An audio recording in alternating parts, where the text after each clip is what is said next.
The rain is coming down so hard, it's a wonder the sidewalk hasn't started to crack. You manage to find a narrow patch under a ledge where you can stay dry.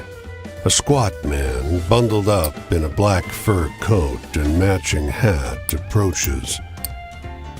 The thick rain flattens and mats his fur. He squints up at you. You're in my spot. He thanks you as you step aside, back into the rain. You keep walking, hoping to find more shelter. Now that you see the man from a distance, you're not sure the fur is a coat. A pair of red eyes shine back at you. The rain stops a minute later. You look back up the road, but the squat man is gone.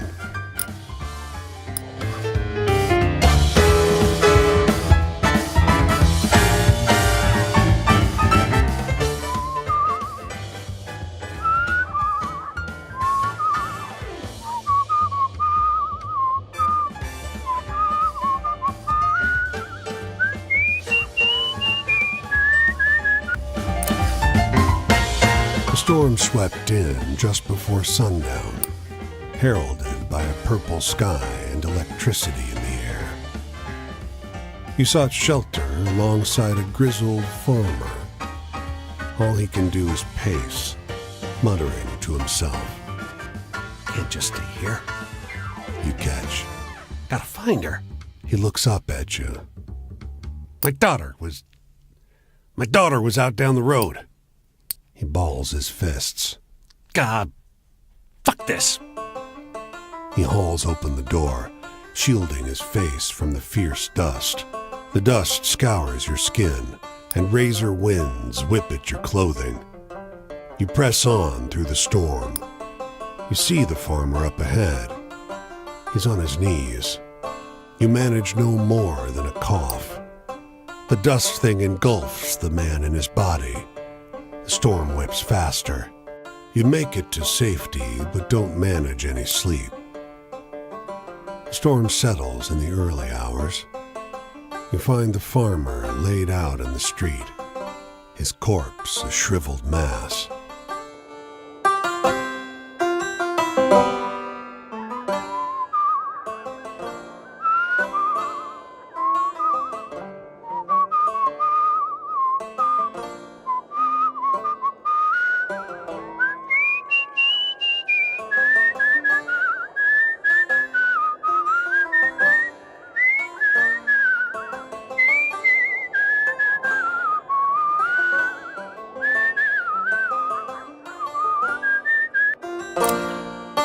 The girl tilts her basket away to hide whatever's inside.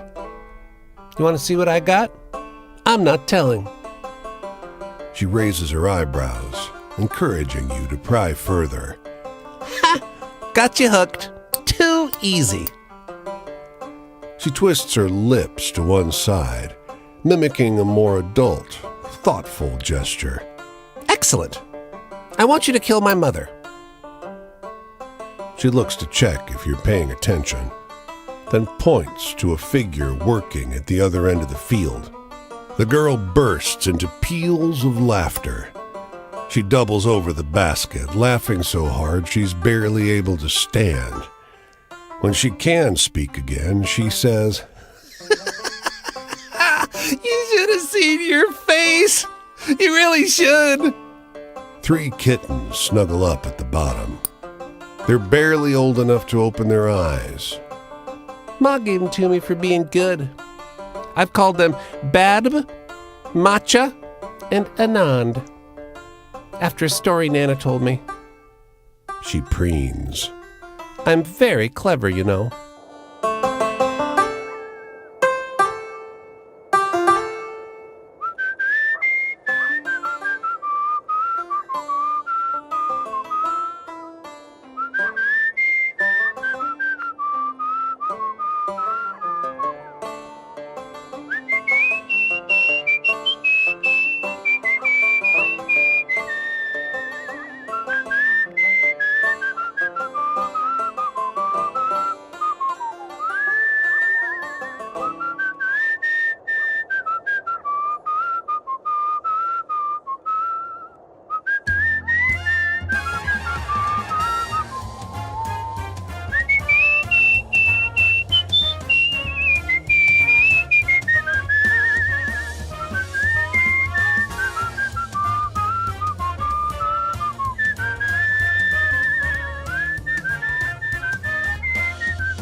It's the midday, and yet this whole neighborhood is eerily quiet.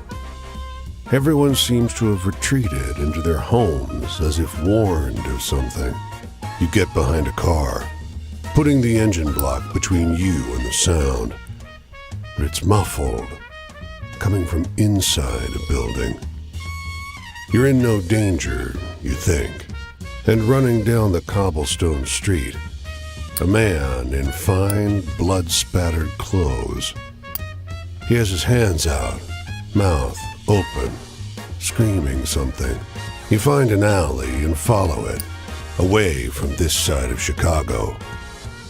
Only one more shot rings out in the distant air, as if to confirm what you had seen.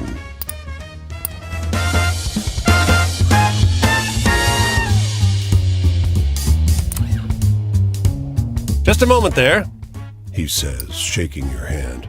I'm Paul Dalhart from the Republican Herald. You may have heard of it. Syndicated in 6 counties. Well, no matter. But listen, you may have noticed a vocal few out there. I call them naysayers, who throw up their hands and fly the white flag as soon as life gets a little tough. But wouldn't you agree that it's never been a better time to live and do business in this country? He nods happily, scribbles down your details for the paper. I could tell you weren't a naysayer the first time I saw you. My thanks. And his voice drops to a conspiratorial whisper as he palms you a quarter.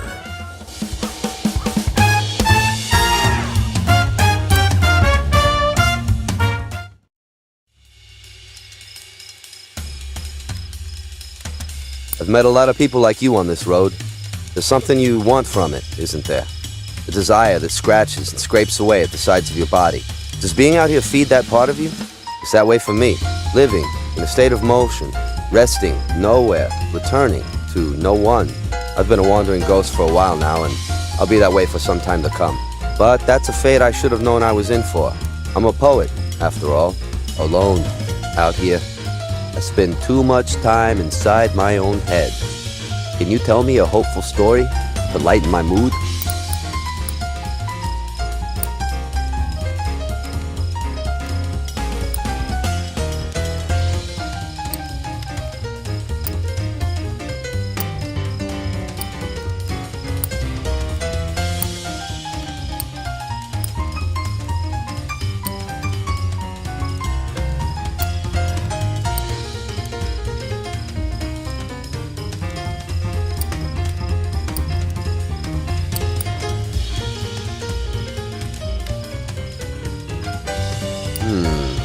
That reminded me of the kind of thing I used to write in school.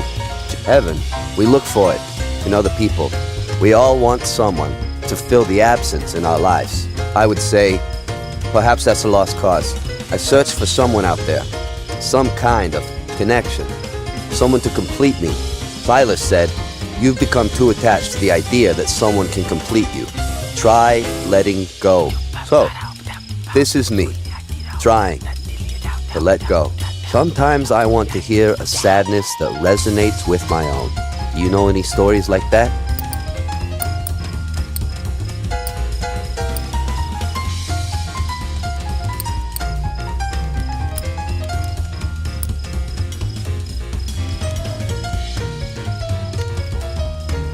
That one was like getting locked out in the cold with nothing but your sorrow. I liked it. The space you give to love is the same space you open yourself up for potential harm. That's an old truism, and I'd read all about that kind of thing from an early age. So, it's not like it should have been a surprise to me. Still, I wasn't prepared for how much it all going sideways hurt me as much as it did. The way I felt about Silas wasn't like anything I could remember feeling before. The whiplash from that is why I'm out here by myself now. I need an optimistic story right now. Something to put a smile on my face. Can you think of any like that?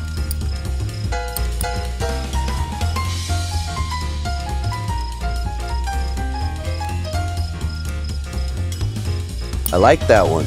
Makes me feel the way Silas used to in the old days. I had a family. We were close. Me and Jess and Deborah, even Pauline, we had a shared goal in the world. When I think about any of them now, though, I can feel poison rising in my chest. They didn't do anything wrong. They're all still grand folks. It's just that the situation with Silas ruined my attitude towards them, too. Being jilted plays a mean trick on your capacity for love. Sometimes I want to hear a sadness that resonates with my own. You know any stories like that?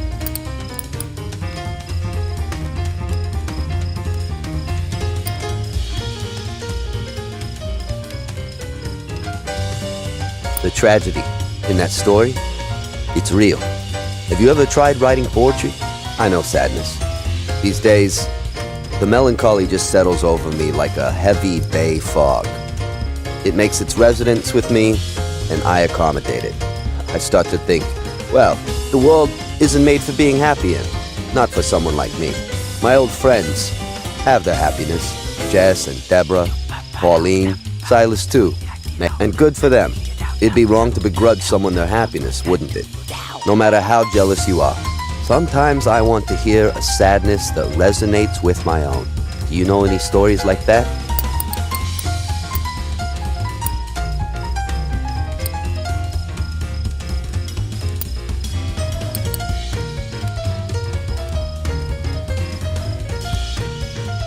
That one was like getting locked out in the cold with nothing but your sorrow. I liked it. Bondage. Yes, I've been feeling trapped lately. Oftentimes, I'll notice my brain getting stuck in a rut. I'll think, I tried to defy what's normal. So, it makes sense I'd be punished for it. I've been punished by others plenty, but I also punish myself. The more I wander, the better. I can concern myself with food and a place to sleep. Less time to get trapped stewing on the past. Less time to think about what went wrong, how doomed things are. I miss the old group. I really do. I still have that image in my head. Pauline's house, the poet, Jess, me. But on top of them all, there's Silas. In my memory, he looms, he haunts. You ever meet someone so far above everyone else? It's like they were from a different plane altogether. That was him. A divine presence among normal human beings. Silas was part of the group, but at the same time, he wasn't. He was better than any of us. Wiser, gentler, stronger. We all held him in respect. We were in awe of his power as a writer, in reverence for the beauty of his soul. I still love him.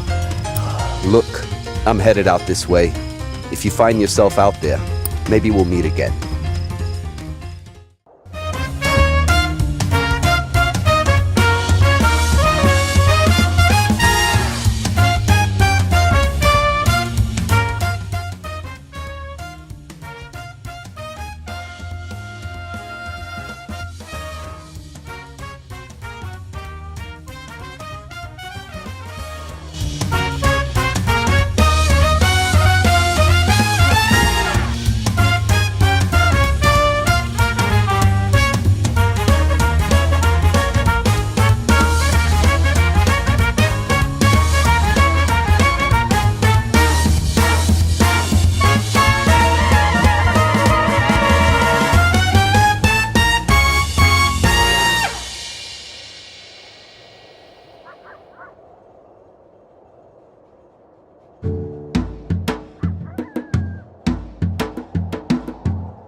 It's nearly Christmas.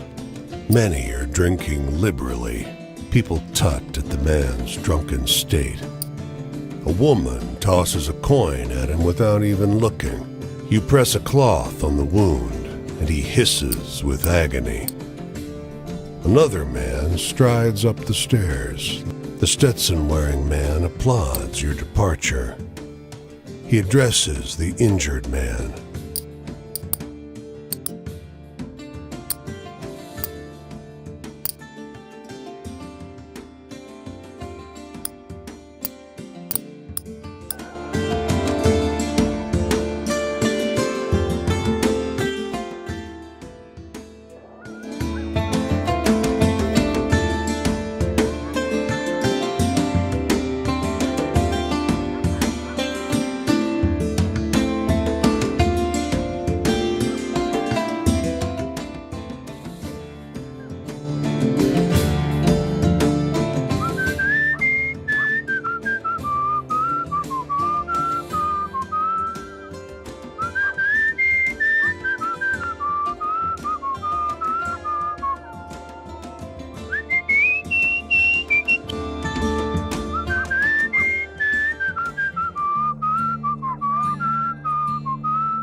On the bare bones of the earth, I'm gonna dig my heels into the ground. Two brothers stroll up to you in the street, wearing identical scowls and identical steel-toed boots. You hide in an alley.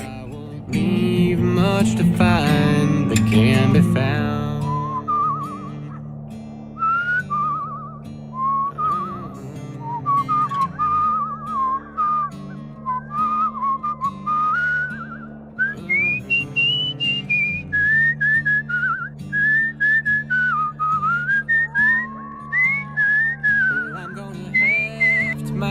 Spade up upon my weary back. I'm gonna keep lacerates tucked in my soul. 'Cause when my coals burn low and my trains run out of track, won't be no one else to dig my hole. Peabody Hotel. The words adorn the exterior wall, each letter the size of a window. The lobby is upholstered furniture and gold chandeliers, but such luxury is a mere accessory to the centerpiece. A travertine marble fountain in which 5 ducks swim, a handsome bunch of feathered fellows, all having a nice time in the water. A bellman in a blue cotton uniform, black cane cupped in his hands, takes notice of your interest in the waterfowl. "Would you happen to be here to witness the duck march?" A wide smile crosses the bellman's face. "Oh, a newcomer. Well, this is a little ceremony I introduced. Every day I march these babies into the elevator all the way to the roof. Then I march them back down to this fountain." The bellman gestures toward the closest duck. You notice now, the ducks have had their flight feathers trimmed, though their beauty remains intact. "Now, don't look so concerned. I spoil them rotten. The feathers will grow back." The bellman taps his cane on the marble. Right away, the ducks honk up a frenzy and hop out of the fountain. They beat the water out of their wings and waddle toward the elevator, guided by the bellman's cane.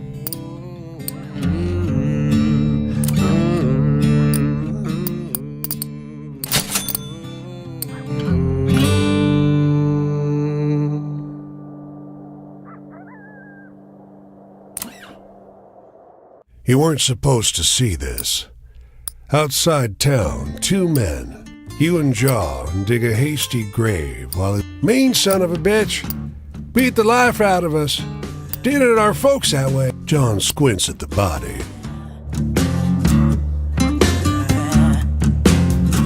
Well, I got a fire in me. Don't come from up above. Yeah, I got debts to pay, but not the ones you're thinking of.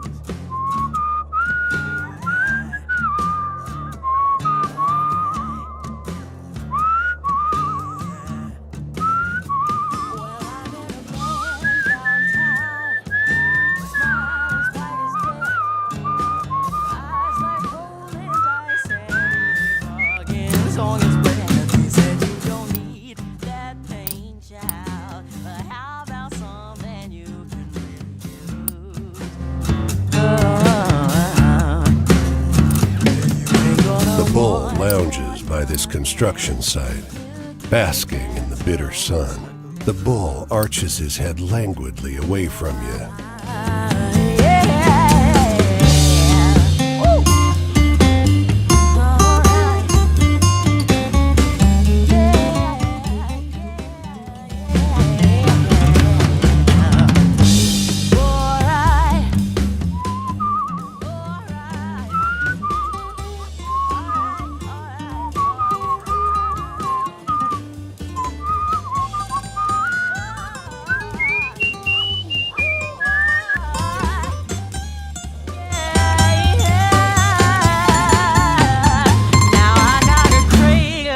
Chest. This hole ain't gonna heal. The string of guitar strings is about the only thing I feel. And if it was sad, I don't know which way I would choose. C.P. Pennebaker. C.P. Pennebaker takes down your The thing about down is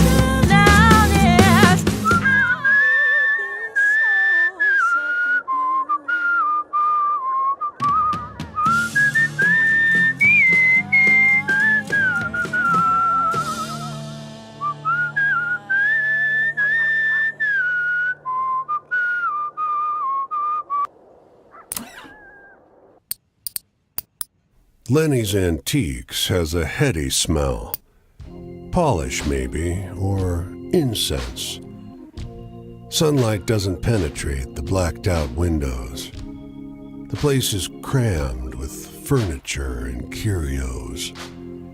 The woman behind the counter beckons you over. I know the look of you. I know what you're here for. She sets a tray on the counter.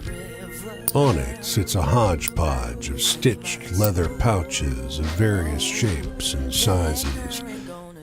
Some have neck or wrist straps looped through them. She waves a hand across the display. Good luck charms. Her eyes narrow. No one comes in here to turn me down. She moves as a whirlwind. She grabs you and pulls you in. You wake up in the street as the sun dips below the horizon. Your right palm stings. It's smeared with blood from a recent cut. In your other hand, you hold one of the pouches.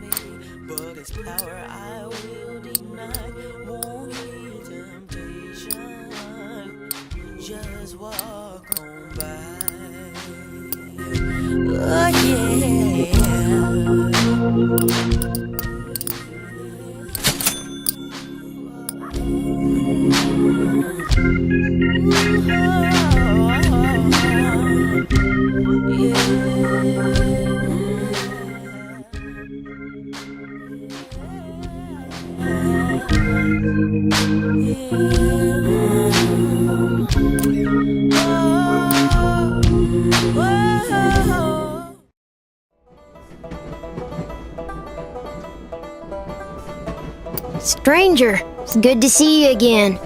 You know, I'm gonna see this whole world one day. But for now, I just got my sights set on seeing all 48 of the great U.S. I already seen 10 whole states. That's better than my folks ever done, that's for sure. Plenty of townies and even some tramps treat me like I'm kid simple. But I ain't helpless, and I only act it when I ain't got no better choice, like if I get pinched. I do right fine on my own. Don't need nobody but Cass and Flip. Hey, tell me one of those exciting stories.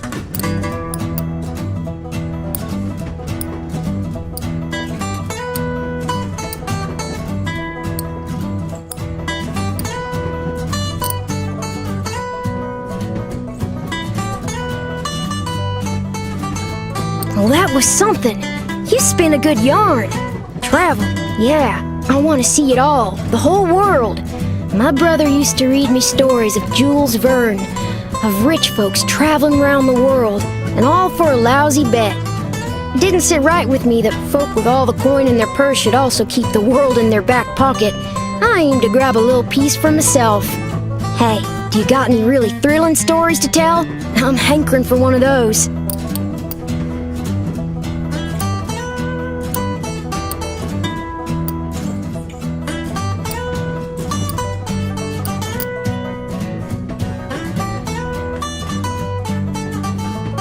Well, that was a lively tale.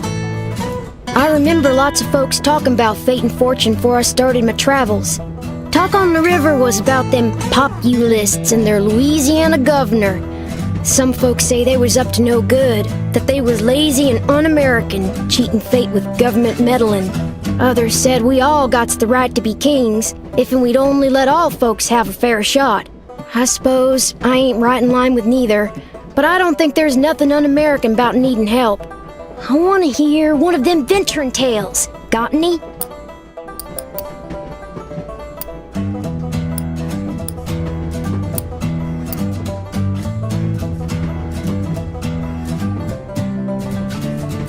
Whoa, quite a story, stranger. Freedom? Well, that's what them trains have come to mean to me. Freedom. Crossing a country wider than imagination. I want to hear one of them venturing tales. Got any?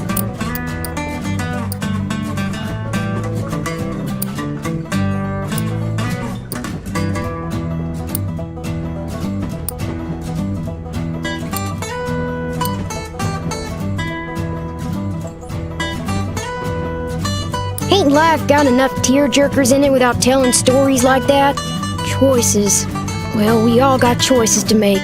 Whole country's got choices to make. Seems to me, though, that the choices what hurt the most are the ones we don't rightly get to make.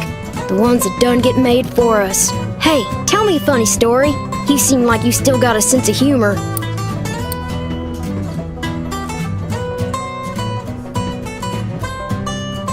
I'll remember that one. A couple good jokes can get you out of a fix sometimes. Joy. I surely have seen some joyful scenes in my travels. Just a few trains back, I was invited to partake in a harvest by some kindly folk. Had quite the feast, and the dogs got to run around a farm. Wasn't till after I was heading out that I saw the little baby graves. Strange to play stand-in for ghosts. Seems joy's all mixed with sadness these days. Makes my head hurt. Aw, heck, the night's over already. I sure enjoyed talking to you, but I gotta get on. I think I'll see what's happening up the road. Sometimes I surely do wonder what'll become of this land. Folks have been chasing the dream of tying it up for so long. Now they got their wish. Things are worse than ever. Maybe America was never meant to be held in your hand like this.